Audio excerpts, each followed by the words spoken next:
So I'll start off with a little bit of background about Iron Edison. The company started about 7.5 years ago. Brandon Williams and his wife Maggie founded the company, and it started out selling batteries for predominantly off-grid, smaller scale residential systems. They started with the nickel iron battery as an alternative battery chemistry to the lead acid battery, which is more traditionally used in off-grid systems. The nickel iron battery, I'll talk a little bit more about it, but was kind of a better solution, they thought, to the lead acid batteries. And the company kind of took off from there. These days, the kind of request that we get is not just your cabin in the woods off-grid system. It's becoming a lot more popular to integrate batteries with grid tie systems, in grid tie with battery backup applications, and also just in general, people using batteries for to take advantage of time of use rates or to execute peak load shaving. So I'll talk a little bit more in detail about that later. We'll start off with the two main alternative battery types that Iron Edison specializes in. So again, these are alternatives to the traditional lead acid battery that has historically been used in more off-grid battery-based solar PV systems. So the lithium iron phosphate battery, Iron Edison started assembling and selling about a year or so ago.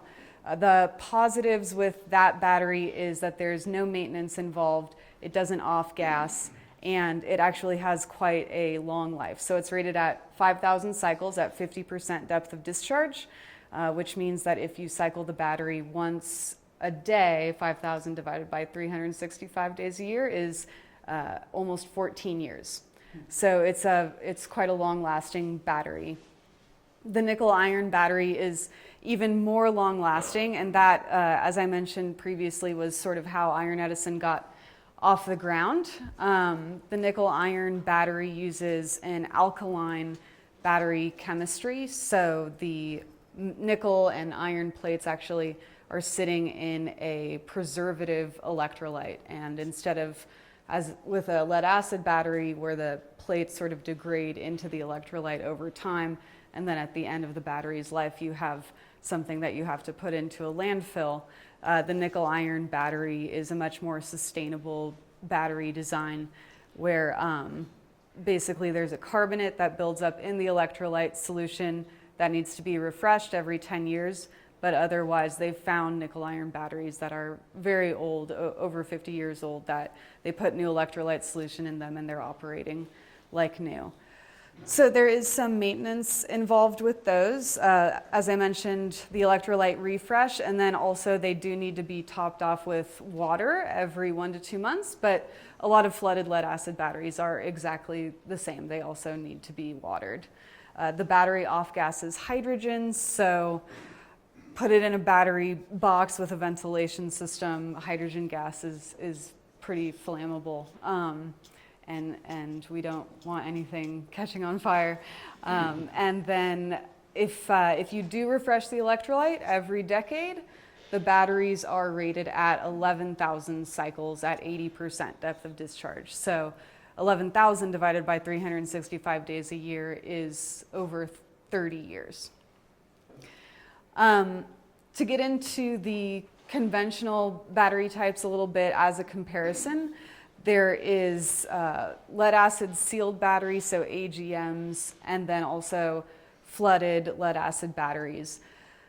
The sealed batteries, the positives with that kind of traditional battery chemistry is that it involves no maintenance and no off-gassing, but the cycle life is quite low and the depth of discharge is quite low. So with these traditional batteries, you can actually only use a very small percentage of the battery's capacity, and if you use more than that, that will pretty much ruin the battery. And with a flooded lead acid battery, there's regular maintenance and it off-gases, but the cycle life is a little bit longer than a sealed lead acid battery. again, in comparison to the cycle life for these new alternative battery chemistries, the 5,000 cycles and the 11,000 cycles greatly outperform the traditional lead acid battery. So we're starting to see a lot more use of alternative battery chemistries, or what was perceived as alternative just a few years ago. And now they're becoming quite popular, and lead acid is really becoming a thing of the past. To get into the lithium iron phosphate in a little bit more detail, Iron Edison, I have to do a little bit of the Iron Edison plug here, but we assemble the batteries and test them. Currently we're in Lakewood, Colorado. We're soon moving to Denver. And we're using lithium iron phosphate cells. So these are different from like a lithium ion cobalt. There's a lot of different lithium battery chemistries out on the market right now, but lithium iron phosphate is Iron Edison's choice because it's the most chemically stable, and so it's not prone to thermal runaway, which is what happens with some other lithium chemistries, which is a nice word for saying that the batteries catch on fire, thermal runaway. So lithium iron phosphate, it does not do that, and so that's kind of why we've gone with that chemistry. The lithium iron phosphate cells do need to be actively managed using a battery management system. Davide will speak a little bit more about that here in a minute, but it's basically like a small computer that's monitoring each individual cell in the battery pack. The lithium battery, the other pros associated with the lithium battery is that it's very energy dense. So whereas previously someone might have their entire garage or a complete battery room just filled with lead acid batteries, now we can have that same amount of energy stored in a physically much more compact space. They're also very efficient in comparison with other traditional battery chemistries, and the battery that we sell is compatible with most of the battery-based inverter brands. So Schneider Electric, Outback Power, Magnum Energy, if you've heard of all of those, they're battery-based inverters that are used for battery-based PV systems, and the battery is fully compatible with all those brands. And then another aspect of the lithium battery just to be aware of is it is very similar to a lead acid battery chemistry in that the greater the depth of discharge, the less the cycle life. So technically these batteries could withstand an 80% depth of discharge, but the cycle life will be negatively impacted. So what we've found is that a 50% depth of discharge is really best for maintaining that long battery life.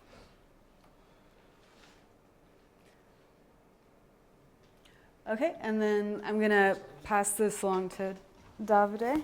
Timna told you why the advantages of lithium ion over lead acid and the conversion, how people are now transferring from lead acid for these storage applications to lithium ion, and how great lithium ion is, but it comes at a cost. Lithium is actually quite fragile and sensitive, so you can get a lot of power, a lot of energy in a given amount of volume, but you have to treat it right.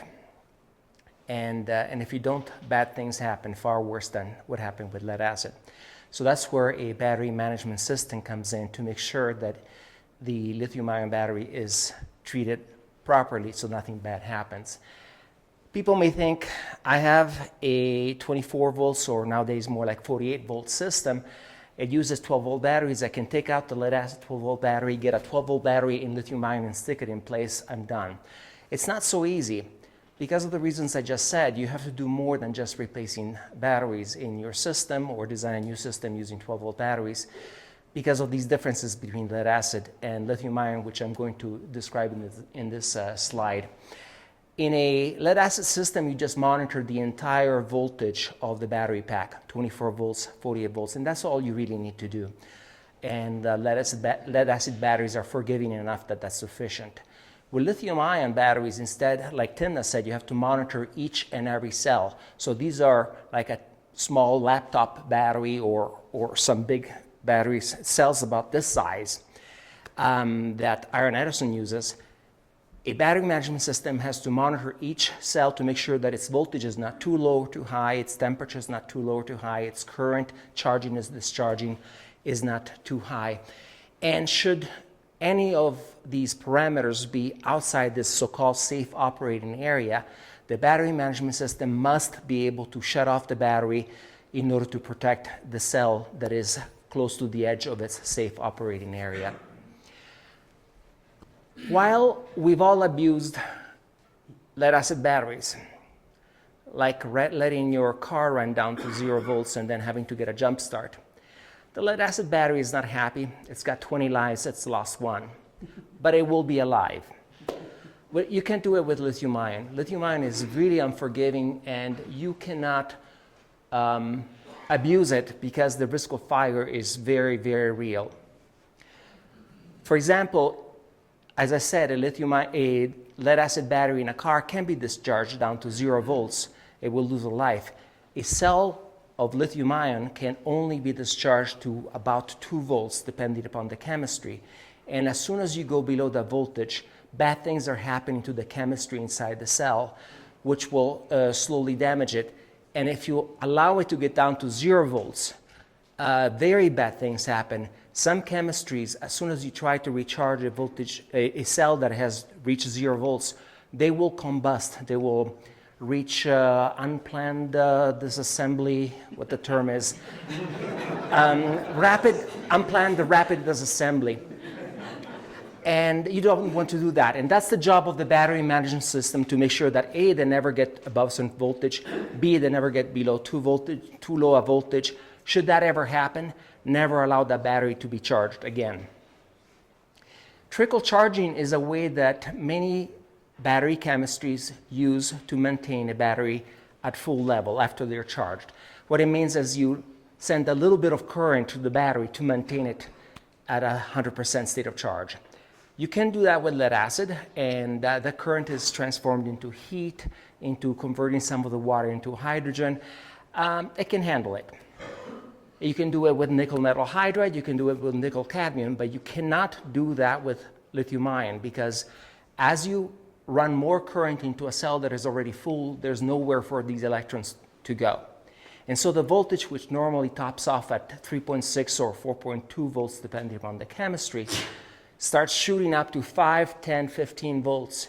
And you leave one of those lithium cells, lithium-ion cells, at 15 volts for 10 minutes, it will combust. Charging, well, low temperature is bad for lead acid and for lithium-ion, meaning that the battery will not perform as well, it becomes sluggish. But a major difference between lead acid and lithium-ion is that if you try to charge below 0 C, freezing temperatures, there's something that's called dendrites that occurs. You have a negative electrode, you have a positive electrode, and they're full of ions. If you try to charge below 0 C, these ions start turning into lithium and form these little dendrites, which are like, you know, those crystals you put in a glass container and they form these beautiful castles of chemical things. It's just like that. They start growing onto each other, towards each other, and when they meet in the middle, they form a short circuit. And that's the beginning of the thermal runaway. You can do it with lead acid, you cannot do it with lithium-ion. I mentioned protection. By protection, I mean something that mines the battery and has full control of turning it off if it's required to protect it. With lead acid, it would be nice if we did it, they would last longer, but nobody does it. With lithium-ion, you don't have a choice, you have to do it. You have to have this battery management system with a power switch that it can control so that it can disable charging or discharging, or both, in order to protect any one cell in the whole battery that may require to be protected. The problem with that is that all these chargers, inverters that are in the field right now expect a lead acid battery which is always present, and they don't deal well with a lithium-ion battery which has a protector that turns off the battery when it needs, because the charger says, what do you mean that you want to charge? There's no battery there. Oh yeah, there is a battery, I assure you, just has its switch off. It can take the charge, but it cannot discharge right now. And that's a problem that is hard to solve because the BMS manufacturers and the charger inverter manufacturers are not really talking that well to each other nowadays. Paralleling is something that is very different between lead acid and lithium ion simply because lithium ion batteries can provide so much current. When your car is dead and somebody gives you a jump start, you will parallel directly to lead acid batteries, and there's a hell of a lot of current going from the charged battery to the discharged one, but they can handle it because of high resistance in the battery. Lithium-ion batteries are so good, so powerful, which is a great thing, but it also means that if you try to parallel two lithium-ion batteries directly in parallel, one discharged, one fully charged, you get a gazillion amps of current going from one battery to the other, which at best will blow the fuse, and at worst will start a fire. And I have personally witnessed the results of that. This was in the Caribbean, and they called me to analyze a situation. What happened is the captain had let all the batteries discharge. He had starboard and port batteries. Starboard, he managed to bring back up to 24 volts. And so he said, okay, now instead of bringing the charger over to port, I'm going to just connect them directly in parallel. And the whole boat, an $8 million beautiful catamaran yacht, went back up in fire because the batteries caught on fire. You cannot do that. What the captain did, which was wrong, was making this direct connection between two batteries without a BMS, without a power switch, without smarts in there and say, hey, I cannot connect to the other one. The voltage is too low. And because he bypassed the BMS, that's how the fire started, which brings me to the next slide. I don't have the clicker. Thank you. You can have all the BMS you want, but unless somebody's listening, it's not going to help at all. And this is what happened to Neil Young, the singer. He was converting a Lincoln Continental to electric car, well, somebody for him, and they had a BMS, and it was reporting the status of the battery, and they had a charger, but they didn't connect the two. And they connected the charger to the battery and forgot about it, left for the night, came back the following morning, and a whole warehouse of memorabilia of all things from Neil Young went up in fire because of the slide. Thank you. So, yeah, Iron Edison actually works very closely with Ilithion on all of our lithium iron phosphate batteries. For these home energy storage systems, it's oftentimes a huge amount of energy, and so it's very important to make sure that everything is operating as it should. As Davide mentioned, the BMS is actually connected to a contactor and an onboard fuse on the battery, so that if there is a situation where we need to stop charging the battery, the contactor will open, and everyone in the home will remain safe. The nickel iron battery is the other energy storage system that Iron Edison specializes in, and it's a much dumber battery, so doesn't need any kind of battery management system or anything like that. It was initially invented by Edison over 100 years ago. At the time, it never quite took off. I think that he was using them in electric vehicles, but they were big and kind of bulky. And nowadays, for solar storage, they actually work quite well because people don't really mind having so much space taken up by their battery. If it's for their whole home, they can put it in the garage or whatnot. And then also the slower charge and discharge rate matches up quite nicely with the long solar window. So usually we have about 5 peak sun hours on average in the US, and the nickel iron's charge rate is about a C/5 rate. So it's actually quite a good match for solar storage. So we're seeing kind of a resurgence of these batteries. As I mentioned previously, they're rated at a much longer life than traditional batteries, over 30 years, and they can actually be discharged quite a lot. So 80% is the recommended depth of discharge, which is more usable capacity than many other battery chemistries.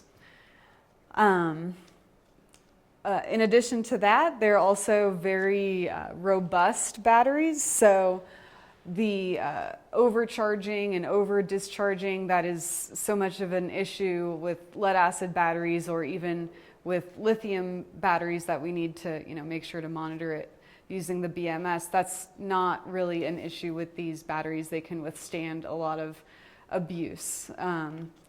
And they have a wide temperature range as well. So the lithium battery, I forgot to mention, that actually cannot be charged in sub-freezing conditions, whereas nickel iron batteries can be used below freezing. I talked already a little bit about how they're ideal for solar storage because of the 5 peak sun hour window. And then these batteries are also able to be integrated with pretty much all of the major battery-based inverter brands out on the market. Right now there's some new battery-based inverters that are being introduced, like StoreEdge paired with Tesla, that kind of thing. But for our traditional off-grid systems, Magnum, Schneider, Outback, Midnight Solar, and SMA, they've been doing battery-based inverters for a long time, and we've sort of designed around them and their battery input parameters as opposed to the newer stuff out on the market. The nickel iron battery does have a higher charge voltage than a traditional lead acid battery. So it's 1.65 volts per cell. It's quite high, and it does like to have that heavy charge every day, which again is not ideal for maybe some other applications, but for solar storage applications, if you are hooked up to a solar array, you are going to get that charge pretty much every day. Well, at least in Colorado. Oh, and then because that charge voltage is quite high, a lot of the time there is the charging voltage for the battery falls a little bit outside of the charging parameters in these traditional inverter chargers. The solution that Iron Edison has come up with is to drop a cell from the battery bank in order to bring the overall charging voltage of the bank down so that it fits in that charging parameter. That's not really an issue with the lithium battery. As Davide mentioned, that window is actually very, very small, the range that the lithium battery operates within, but the nickel iron battery's voltage range is a lot wider, and oftentimes it's too wide for some of those inverter chargers. So taking kind of a step back and looking at the broader system, using the battery as solar storage, there's a lot of pros to a battery-based solar PV system. One is that it is secure. So I'm not sure if everyone knows, but a lot of the time people are greatly disappointed to find out that their grid-tie solar array is not operational when there is a grid failure. And so with the battery-based system, the system continues to operate. Your solar is still operational even when the grid fails. And that's because the battery is the heart of the system, whereas with a grid tie system, the inverter relies on a signal from the grid to continue operating and having that solar produce energy. Another pro of the battery-based solar PV system is that you are independent. A lot of the time there are some issues with net metering in terms of the utility company paying per kilowatt hour a rate that may not be what you're buying that kilowatt hour at from the utility. So recently there have been some changes to policy in Arizona. I think Indiana just recently got rid of their net metering, And so if the utility company isn't buying your kilowatt hours, then it actually is beneficial to you to hold on to those kilowatt hours and retain that value. Discharge your battery when you get home from work at night, and basically without net metering, your grid tie, your traditional grid tie array is more or less worthless if you're not using that power as it's being produced from the solar array.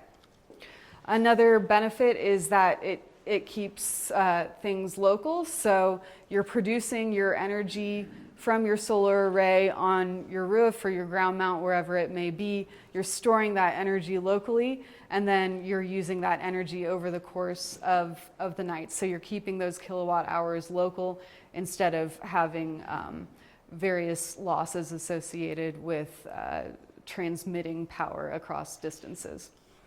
And then the system is also possibly energy saving. So I spoke a little bit about net metering, but there's all kinds of different programs that the utility companies are coming out with now in terms of time of use rates, charging you more per kilowatt hour during peak consumption times, and then less per kilowatt hour during lower consumption times.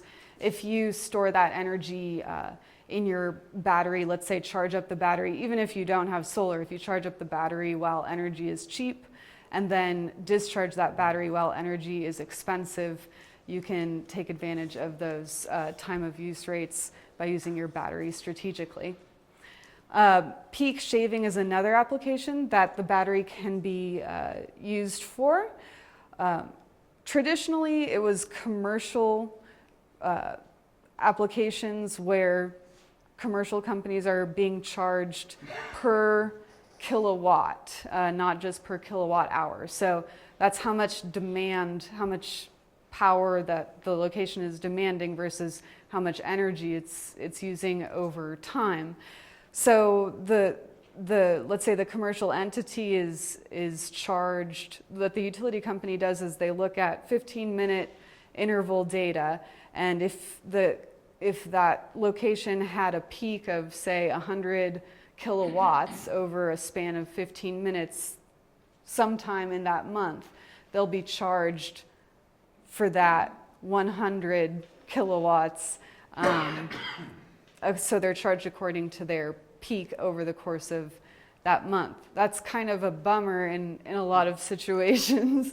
And so if you have your battery come online for whenever you're, let's say, firing up some sort of machine that has a very high instantaneous demand, have your battery supplement when that machine is coming on, you'll actually avoid those very high peak demand rates that way. And while it was more for commercial applications previously, what we're now seeing is that electricity companies or utility companies are trying to apply those same commercial demands, traditionally commercial demand charges to residential customers as well. So yeah, so the battery could be very beneficial in that way and save the customer potentially a lot of money. Some cons of the battery-based solar PV system is that it is less efficient than a grid tie system. So overall losses are about 20 to 30%. Whereas if you go to like PV watts, your traditional grid tie system has an overall loss of about 14 or so percent. Another con is that it does have a high upfront cost. So batteries a few years ago were just prohibitively expensive for most people. The price has come down somewhat, but they're still pretty expensive. So high upfront cost is associated with the system. And then for some battery types, there is maintenance involved as well. I wanted to talk a little bit about the work that we're doing with Xcel. I know that a lot of the time the utility company is perceived as the big bad utility company, but we actually got an inquiry from Xcel's emerging technology department a year or so ago to work with them on a pilot project where we designed a system for them that was solar and battery. And the objective of this pilot project was to demonstrate to the higher ups at Xcel that solar and batteries really should be more integrated, and solutions that involve solar and batteries should be found and sort of accepted by the utility company. It's a little bit of an uphill battle because they're very kind of traditionally minded, and they know what's worked in the past and they want to kind of stick with that. But I think that our work with them has helped to change their minds a little bit. So I'm going to just show you a quick video that we've put together.